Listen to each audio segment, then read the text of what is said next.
Saya mau cerita tentang rumah sakit Indonesia di Gaza. Ceritanya seperti apa sih?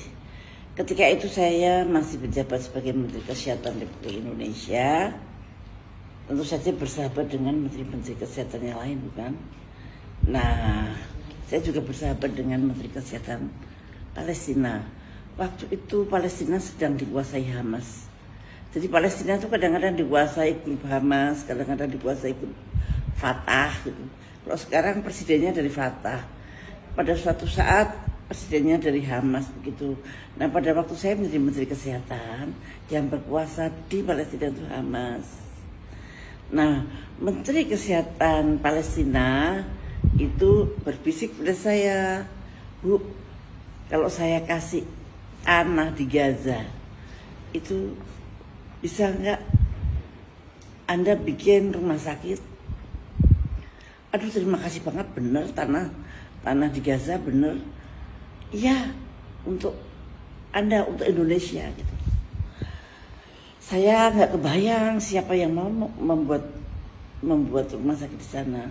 Pokoknya saya iyain dulu, nanti saya cari yang bisa bikin rumah sakit di Gaza. Nah, makanya begitu saya pulang dari sana, saya memanggil yang namanya Yusri Rizal. Yusri Rizal kebetulan memang sudah dekat dengan saya sejak tsunami.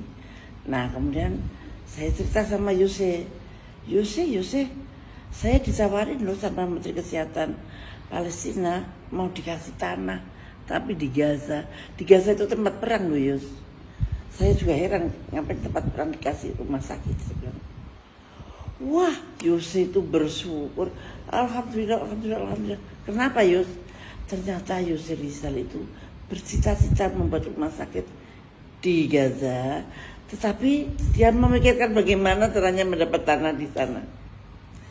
Padahal saya sama Yus tidak pernah ngomongin tentang rumah sakit di Gaza. Nah, itu aneh, itu keanehan Tuhan menurut saya. Kemudian Yusuf dengan semangatnya mencari dana dari rakyat Indonesia. Sebetulnya sudah ditawarin oleh Iran waktu itu. Kalau mau bikin rumah sakit, aku mau nyawer. No, ini punya Indonesia, harus dari uang dari Indonesia. Itu Yusuf. Terus kita cari uang tentu saja kami dari umat Islam dan dari pengajian ke pengajian kita kumpulin uang sedikit demi sedikit, dan kemudian kumpullah uang itu. Ada juga donatur yang besar juga ada.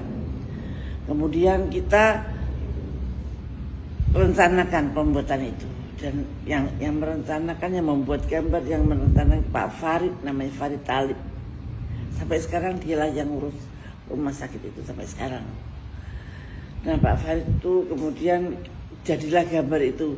Gambarnya kok indah banget, gede banget, tapi ya bisa gitu ya. Nah, ketika mau membangun, maka Yusuf bingung bagaimana kita cari tukangnya. Tukang batu mana yang mau saya dibayar berapa saja di tempat perang begitu kan, pada nggak mau. Padahal mau nggak mau membangun rumah sakit itu perlu tukang batu. Akhirnya ketemulah sama pesantren Pospen Al-Fatah yang mimpin waktu itu Pak Yaksaullah. Nah, dengan beliau itu Yusuf mengetengahkan, saya butuh tenaga untuk bangun, Pak, tapi saya nggak punya duit. Artinya yang sudah siap tidak dibayar. Tukang batu di tempat perang yang tidak dibayar, siapa yang mau coba? Ternyata mujahid itu banyak yang berani jihad fisabilillah, ternyata banyak banget. Pada daftar, ada guru, ada dosen, ada sarjana semua pada daftar. Nah, mereka bukan tukang batu, maka mereka dilatih jadi tukang batu dulu di sini, baru diberangkatkan ke sana. Jadi rumah sakit Indonesia di Gaza itu yang membuat bukan tukang batu biasa loh, yang membuat bapak-bapak yang ikhlas, bapak-bapak yang memang ingin beribadah pada Allah. Kalau di sana baru jadi tukang batu terus ketembak, pokoknya sahid begitu. Jadi mereka sangat semangat, dan alhamdulillah rumah sakit itu sudah jadi 2 tingkat, dan ketika akan dibuat 3 tingkat terjadilah perang Hamas dengan Israel ini. Jadi itu suatu keajaiban Tuhan, antara yang menerima tanah, kemudian yang berkehendak pengen bikin rumah sakit, dan kemudian tenaga kerjanya itu sama masing-masing tidak ada hubungan tadinya. Jadi yang menghubungkan Tuhan. Maka Tuhan kalau berkehendak apapun bisa terjadi. Ini seperti puzzle yang disatukan.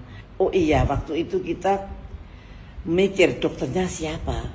Sementara dokter dari Indonesia, kita kirim ke sana, Tetapi kan harus ada dokter Palestina yang ahli ini ahli itu.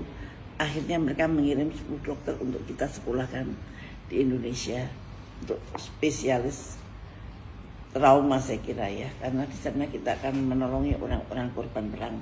Dan kami masih tetap mengharapkan bantuan Anda, bagaimana supaya rumah sakit itu bisa berjalan terus. Bantuan Anda sekecil apapun akan sangat berarti bagi rumah sakit Indonesia di Gaza.